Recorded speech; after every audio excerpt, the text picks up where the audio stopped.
Capítulo 25. Berta barría con la escoba de paja. Le costaba. Prefería hacerlo con las zapatas que utilizaba en su casa. Había pasado una semana y, junto con sus hermanos, esperaba la llegada de María y Carmen.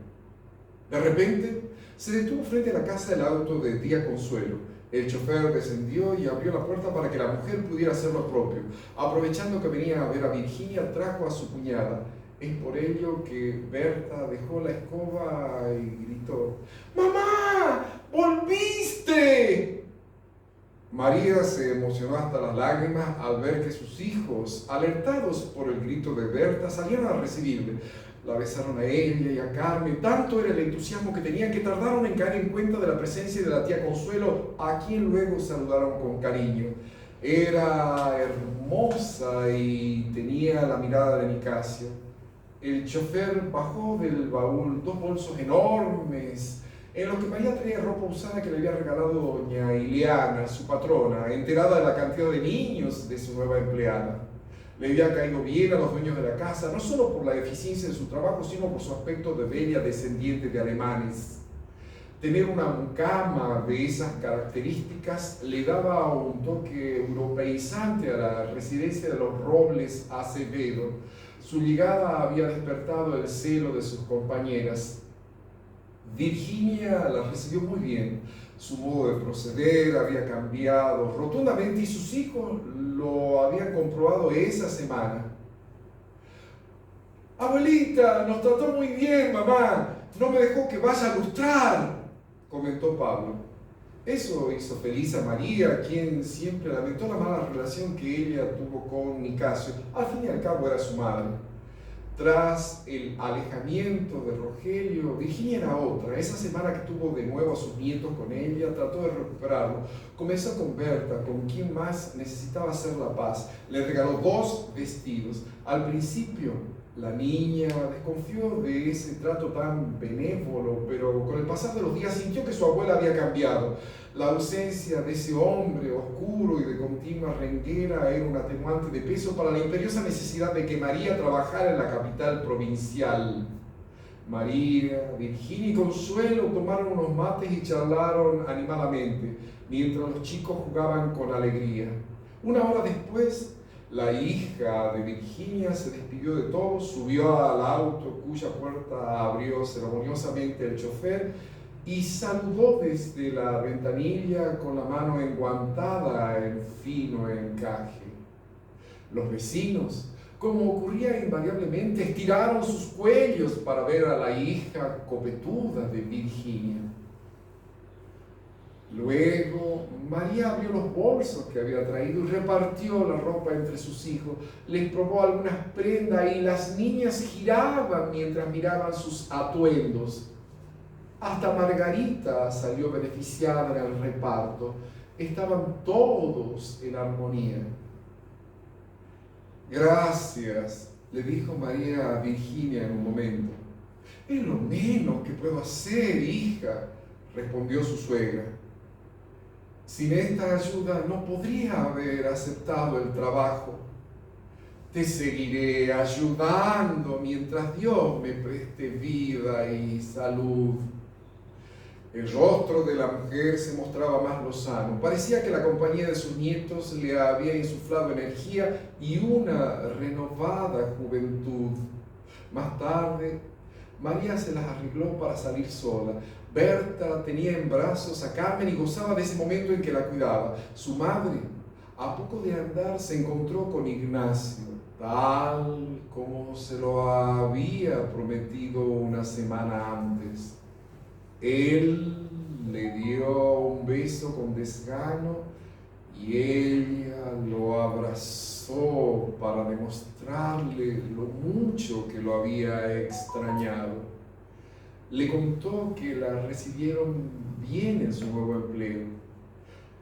«La patrona es muy buena, hasta me regaló ropa para los chicos. Mis compañeras están celosas por el recibimiento que tuve, pero ya les pasará».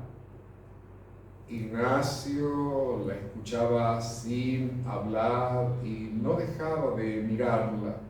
Se sentía más enamorado que nunca y no estaba dispuesto a verla solo una vez por semana. Sin embargo, era poco lo que podía hacer en ese momento. Necesitaba conseguir un trabajo mejor.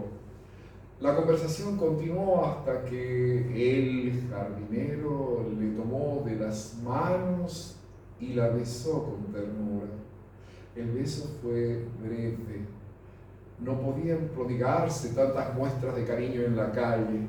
La chispa había quedado encendida en los labios y es por ello que Ignacio le propuso que fueran hasta su casa.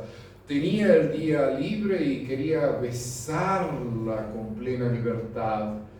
Ella se había estremecido con ese dulce gesto de amor y se dejó conducir de la mano por varias cuadras.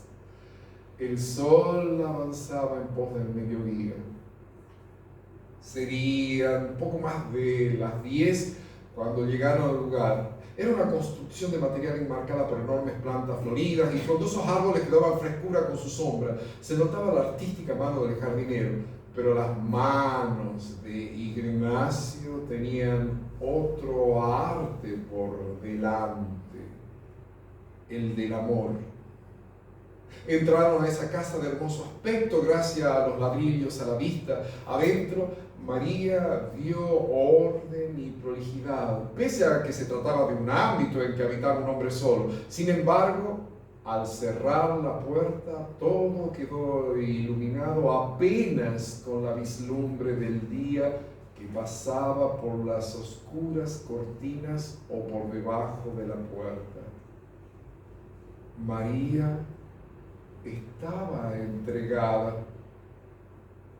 se dejó besar dulcemente, lentamente por ese jardinero que olía a jazmines. Ella respondió con la misma suavidad, pasando su mano derecha por esa cara recién afeitada y dejándola correr con lentitud. Sintió sus manos fuertes bajando por su espalda mientras el beso continuaba y la respiración se aceleraba. Su corazón latía con fuerza y cuando él la trajo contra su cuerpo, supo que su pecho repicaba como un campanario. También, por primera vez, esa cercanía le permitió sentir su vigoroso y excitado sexo. Las manos continuaron descendiendo, ciñeron su cintura que continuaba marcada en su figura frágil y femenina, pese a los muchos hijos que había engendrado. Se asfixiaban con el beso, tomaban aire y reincidían. Sus manos dejaron la cintura y siguieron rozando con delicada firmeza sus nalgas y sus piernas blancas hasta que el vestido de pequeñas flores rosas terminó y el camino de regreso por debajo de la prenda le devolvió una suavidad desconocida. Ignacio abrió la boca y ella siguió el movimiento, dejándose llevar. Las lenguas se tocaron como conociéndose y comenzaron a jugar entre ellas. María también comenzó a recorrer con sus manos esa espalda de hombre trabajador. Lo hizo en grandes caricias que iban de arriba hacia abajo, de abajo hacia arriba. Él la condujo de memoria en medio de la penumbra, abrió la puerta de la habitación y continuaron besándose al lado de una cama matrimonial, aquella que extrañaba el cuerpo de su esposa fallecida. Pero eso no importaba en ese momento, era un instante sublime y había que vivirlo plenamente.